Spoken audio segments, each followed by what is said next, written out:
Hello and welcome to Talking Good Game. It's West Ham United against Newcastle United, the two real Uniteds of the Premier League clash. And it's a big run for West Ham United with Newcastle, Cardiff, Huddersfield, Everton all on the horizon. Points could be galore for Pellegrini's side, but will it start against Rafa Benítez, who has a good history against West Ham? Well, that's what we're here to discuss over the next 20 minutes or so. So thank you very much for joining us. And Gonzo, would you like to kick us off with your thoughts on the Geordies?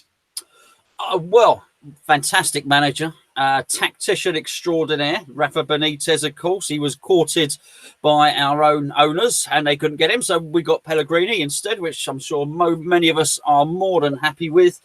He wasn't getting funding at the start, was he? So Mike Ashley realised, I think, that he had to start funding him. Otherwise, Ashley wouldn't be able to sell the club, which is really what he wants to do. Mike Ashley wants out. The fans hate Mike Ashley. So they've actually gone and bought somebody. And they bought somebody who was on Pellegrini's wish list, which is Albaron, I think. And he is fantastic. He looks absolutely brilliant. I wish we had got him, actually.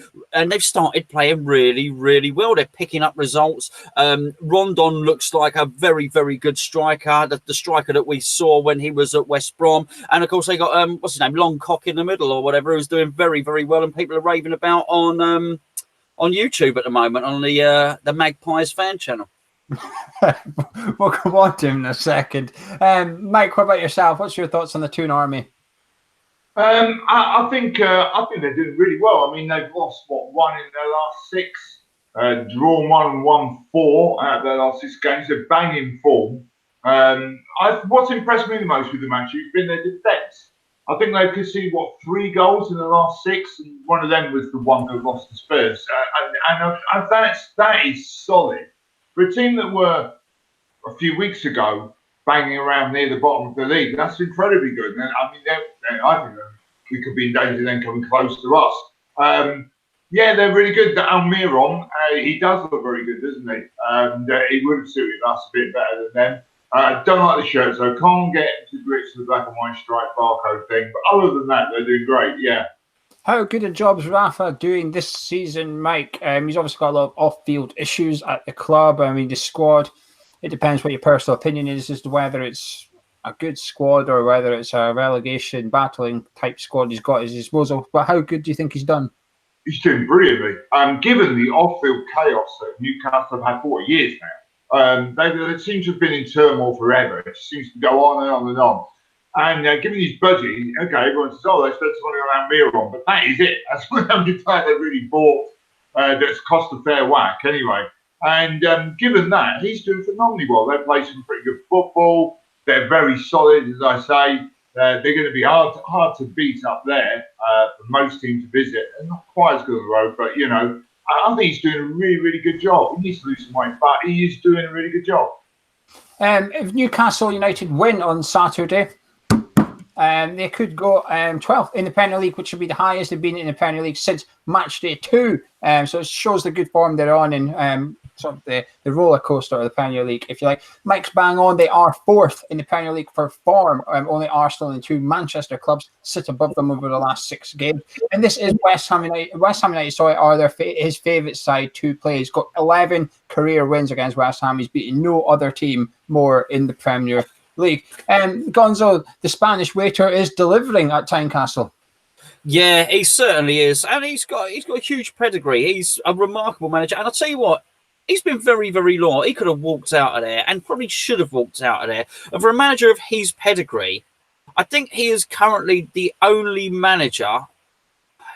So I don't know. He was the only Premier League based manager who has actually won all of the. I think he'd won the UEFA Cup, the Super Cup, the Champions League, La Liga. He basically, there was some stat. He's a remarkable manager. So for him to drop down to the Championship and do what he did, I think speaks absolute volumes. And he's been treated shoddily there. And I think he's just a wonderful, remarkable, proper, solid manager. And the way he's dealt with his turmoil. He's not come out. He's not slagged off Mike Ashley. I think he's kept the fans on side as well. The fans absolutely love him up there, by the way. And he's managed to steer what were, for a lot of people, relegation certainties at the start of the season. Everybody expected Bradford to walk. Everyone expected Newcastle to be dumped out of the league because they just weren't investing. I think it's remarkable what he's done. And you're right. I mean, it's not beyond the realms of possibility that Newcastle finish higher up in the league than we do. I think he's done a terrific job as well. I can only echo what you two have said. I mean, I often look at that team every season. I say every season. They've only been in Premier League a few years now, but you still look at it, and I still think they've got championship players in there. I think there's a couple of them. But if your owner's not going to spend money, it's very difficult to improve it. There's not much he can do. But Almiron looks to have given them a completely new lift. They look a different outfit. He's only been in for a couple, started the last 2 or 3 games. But even those ones, I watched him against Burnley as well in Huddersfield.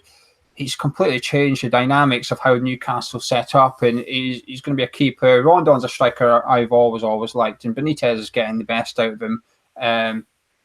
At that club, they're doing fantastic. This is going to be a very difficult, very, very difficult game. Actually, there's not many teams I'd rather not face than Newcastle right now. They seem to do well against us as well. But yeah, I can only say that. I feel sorry for the Newcastle fans, actually. I mean, we were going through something similar with our board, etc. But our board have then started to get the checkbook out, and Ashley's done it once, but you can't buy just one player and say, well, there you go, you've had your lot now. You've got to go do it again in the summer with 3 or 4 players and keep backing the manager. But it's going to take a lot to get the Newcastle fans off Mike Ashley's back. And rightly so. I think they've got every right to be unhappy with Mike Ashley and his treatment of that club. They're a big club, Newcastle. They're a sleeping giant, I generally think they are. I remember being a youngster, if you like, really enjoying the way Bobby Robson had them playing and stuff, and it would be good to see them back to those playing days. Mike, who's your main players that'll be wearing the stripes on Saturday that you fear or that you wouldn't mind seeing at West Ham United? Well, Almiron, we talked about, and Rondon. I really like the look of that centre half they've got, Shaw. I know he scored a worldie in midweek, but he's looked really good since coming in. Matt Ritchie's a good player. Everyone seems to forget about him, but he's a really good player as well. So for me, they're their key men. I'd like to see Shaw if we're going to have any of them. I think he looks like a really handy defender. Gonzo? Yeah, I mean, I don't want to repeat what Mike's just said because that would just be copying Mike, and I'm not prepared to do that. But I'd like Perez. Perez is a very, very good player. And do you know what? I looked at their squad earlier. You know, they've got 5 goalkeepers. You know, that 2 keepers in goal that you suggested yesterday. They've got 5 goalkeepers, Newcastle. There it goes, an uninteresting stat for you. And of course, the young Longwatsit in the centre. He looks like, well, the Newcastle fans think that Declan Rice should have stayed with the Republic of Ireland because he's the second coming of the Messiah, apparently. But he does look a very, very good player. All joking aside. Yeah, I think it's Longstaff, and yes, he does look fantastic. I've not seen someone so composed on the ball. I know Declan Rice is composed, but Longstaff has got, I think, better ability in passing. I think Longstaff's passing is better than Declan Rice's. I think Declan Rice is better at tackling and interceptions and reading the game defensively. I think Longstaff's better at going forward with the ball, etc. There's 2 fantastic players. The social media world has really annoyed me this last week or 2 with comparing Longstaff and Rice. I don't understand why it has to be a thing. I don't see, every time someone says something about Rice, there's always someone replying, going, well, Longstaff's better. And it's happening vice versa. And it's just, just appreciate they're both really good youngsters. And that's all it is to it. Newcastle got a fantastic youngster in Longstaff. We've got a fantastic one in Declan Rice. Sorted. That's all it is. It's just so competitive. And there's that Newcastle fan that's embarrassed himself, not the one that's going about acting like a chicken doing a Ric Flair woo at the camera, not him. The other one that's now just said that Declan Rice is living off his goal against Arsenal. Well, you can tell that guy's only watched Match of the Day because that's the only time you will see Declan Rice. It just frustrates me. But anyway, let's move on to West Ham. But before we do that, our boats, they are open. Rafa Benítez will not be there, but there's plenty other waiters. They're not Spanish, though. But they will serve you via our bars. They're 2 minutes from the ground. So if you fancy coming to watch that before you go see West Ham take on Al from Toy Story Barn as he brings out his Buzz Lightyear and his Woody, then you can come join us. They're open quite long, actually. 1:30 till 9:30 they're open. Obviously, we've got the game in the middle of that as well. So get your tickets. Link is in the description. Now, it's a hard game, this one, I think. So we'll get your thoughts on the game at the end. But Gonzo, lots of team selection debate to be had here. Start off at right back. It's a straight shootout. Ryan Fredericks or Pablo Zabaleta? I think as long as he's not too knackered, I think you put Fredericks in. I would like to hope that perhaps he's not trained. I'm not sure. What do I know about football coaching? Nothing. But I would imagine that when you've got these back-to-back games, maybe you just don't even train. A little warm-up, a little massage, a cup of cocoa or something at the training ground, but just let the players not do anything, you know. So if that's the case, then I would probably go with Fredericks as long as he's okay. I agree with that. Mike, do you agree with that? I do actually, yeah. As long as he's fine from the game, as Gonzo said, yeah. Mike, Balbuena's been back in training for about a week now. Obviously, Diop and Ogbonna have now struck up a partnership, but they also play midweek. Would you change the centre-back partnership, or would you stick with what has been working the last few games? I would say exactly the same as said about Fredericks, really. If they are both match fit and they've recovered fine from the midweek game, I would stick with it for this one. And because I don't know if Newcastle is a team, particularly in the form they're in, you want to stop bringing a player back from injury for his first game back. And also, centre arms isn't really a position you can come on and play 15 minutes at the end. Do you know what I mean? Like you do with an attacking player like we've been doing with Lanzini for the last few games, where he's going to be a bit longer each time they come on. I would stick with this one with the defensive partnership we got, and maybe put Balbuena in when we get a easier game, if you know what I mean. It looks like we might see Ben Johnson at left back once again. He was subbed against Man City after having sore calves. That's why Zabaleta came on for him. But it's been revealed that Alan Kessel's actually got a broken toe. Now, some players do play with broken toes. It depends what toe you have broken, I guess. But let's just assume he's out. So it looks like Ben Johnson will be starting. Masuaku's also got a knock, or that's certainly what the line is, and that's why he wasn't in the squad against Manchester City. And Gonzo, let's move into midfield now. Noble and Snodgrass were both rested, but what would you like to see done in that midfield? I would bring Noble back, and I would still play Declan Rice. I do think we did a lot of running around, so the what I said about Fredericks would certainly apply to everybody else in the team. My training would have been very light, but I don't think we were getting up and down the pitch much. So I would hope that Declan Rice isn't that tired. I'll be playing Declan Rice and Mark Noble, and I'll be dropping Snodgrass to the bench. Ooh, I agree with that. Actually, Mike, what about yourself? I agree with that as well. I think it's it all depends on Cantonio that he dislocated his arm, didn't he, at the beginning of the game? Do you remember? Yeah, he was down for a while. As long as there is any really, he seems to play fine after that and had a very good game. As long as he's fit, I'd play him. If he's not, if he is struggling to recover from the game, I'll put him in for Antonio, but only for that reason. Yeah, well, I think, I'm not going to ask them, but I think we'll all agree if Antonio and Anderson are fit, they both also start out wide for West Ham, which leads to spaces, and this is where it gets a little bit interesting. Mike, is it time we see the return of Manuel Lanzini to start in 11, or do you think it's too soon and we stick with Nasri? No, I think it's time for Lanzini. I thought he looked really good when he came on yesterday again. And I think Nasri looks good as well, but they're both recovering from injuries. So it's like if Nasri was fully fit and had been playing a lot of games, and I'd stick with him maybe for this one as well, for the same reasons I'd stick with Ogbonna. But with both of them going back from injury, I would definitely go with Lanzini. And he's not going to last 90 minutes anyway. He's probably only going to do an hour tops, and then you've still got a quality player in Nasri. You can bring him to that number 10 role for the last 30 minutes if you need to. Gonzo, do you agree? Is it time for the little gem? Sorry, you said stick with Nasri. I didn't see him play in the previous game. No, dear. Yes, you know what I mean. Continue with the question, please. I would stick with Nasri for this one, and because I just think one more game for Lanzini. Lanzini is the best player we have.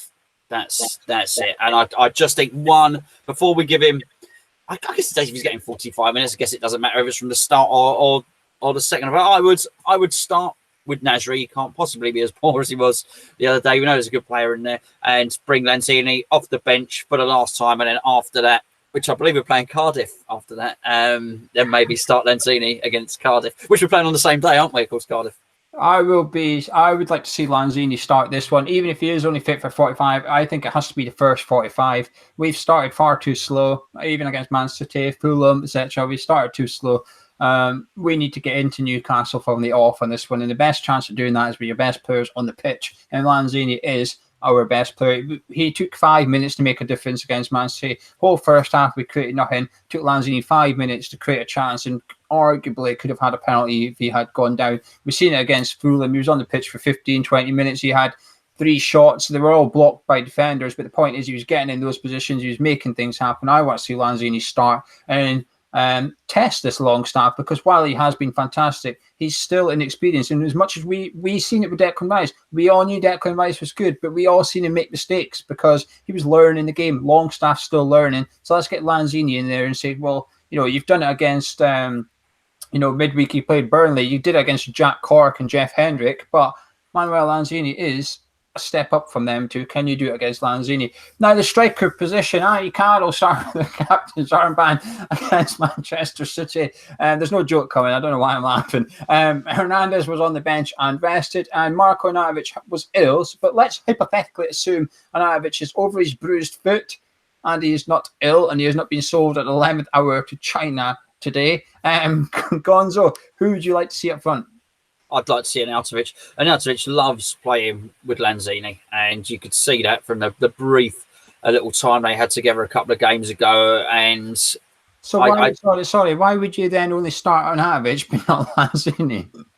Listen, don't get smart with me. Don't start getting all clever. Don't work on the assumption that I've thought this through. Okay, so with that in mind. Yeah, we still start with Arnautovic. Arnautovic should play the whole game. I mean, really, this is getting ridiculous. He's got very, very little time to impress upon whoever he's trying to impress. But he don't want to be at West Ham. We know that much. He wants his move. He needs to start playing for it. And he can't keep missing games. He's missed enough games. He needs to get on that pitch. He needs to play a full game. He needs to score some goals. And then Lanzini can join him later on. Mike, striker, who are you going for? Oh, absolutely, Arnautovic. Yeah, obviously, as long as he's got sniffles, I would, and as you say, Lanzini and Arnautovic love playing together. The idea of the pair of them and Anderson and Antonio is quite mouth-watering, isn't it? Yeah, I completely agree. I mean, I'm tempted to go with Hernandez because I thought he played well against Fulham. He scored. He's had his rest. But the thing is, Arnautovic is just a bit better than Hernandez, isn't he? He's got it all. But the thing is, Gonzo's right. He needs to get on the pitch. The window shut a month ago. We're now March tomorrow. The whole of February, where has he been? He started against Wolves, but he didn't really do anything. He's missed a month after signing his new contract. It's now been a month. We've not seen him do anything. So he needs to start paying back somewhat.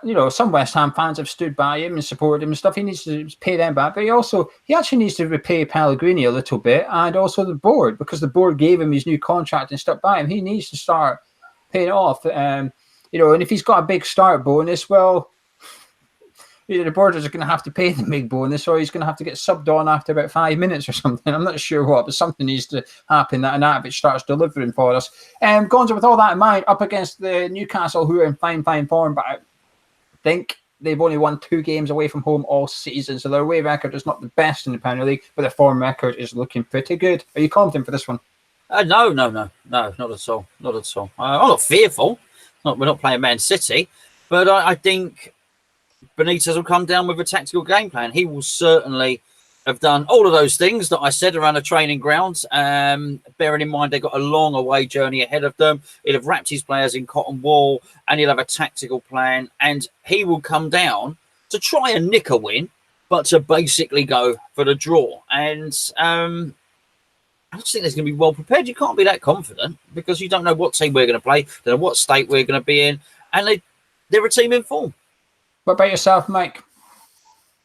I'm not confident and I'm not fearful. And as much as I think that Benítez will come with the plan prepared, I fully expect and Pellegrini to also turn up with a plan. So it's whose plan's best, isn't it, really? And I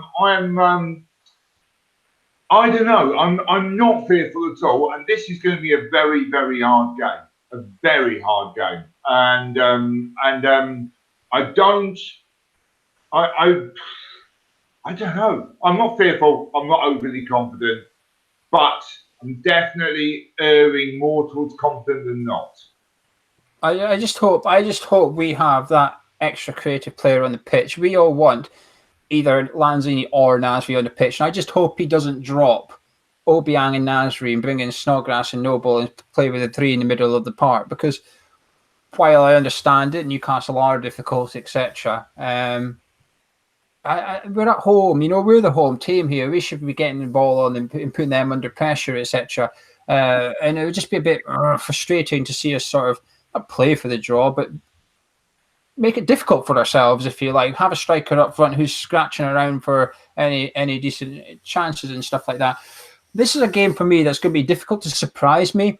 If we win, I'm not surprised. If we get beat, I'm not surprised either. It's going to be very difficult for me to see the result if I didn't see the game. If I didn't see the result and think, wow, I wasn't expecting that, because anything can happen.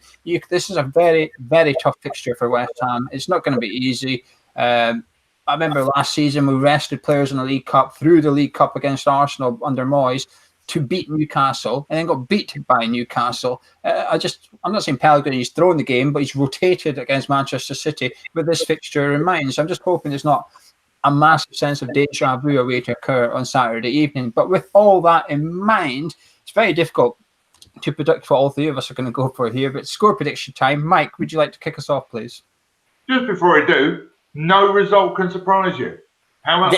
There is one. He left the window of opportunity, Mike. There was one that would surprise him. 6-6. No, honestly, I'm going to have a pound on 6-6. What do I think it's going to be? I think my head says 1-1 and my heart says 2-1. And I can't have 1.5-1, can I? Do you know what I mean? So, 2-1 to us. Interesting. Gonzo? Well, yeah, I'm going to have to go with my head, because your heart can lead you into strange situations, folks. And I'm going to go, it does, doesn't it, Mike?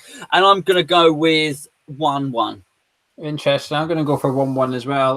Not necessarily a bad result, maybe a disappointing result in our race to 7/8 in the league. But anyway, you guys let us know what you think at home. What starting 11 would you like to see? We are all very, very similar here. We've all picked 10 of the same 11 players. Me and Mike are exactly the same. Gonzo's been a little bit different, picking Nasri instead of Lanzini, although he's looking forward to the Lanzini and Macron Hammers partnership. When Gonzo comes on the bench. But he's looking forward to it.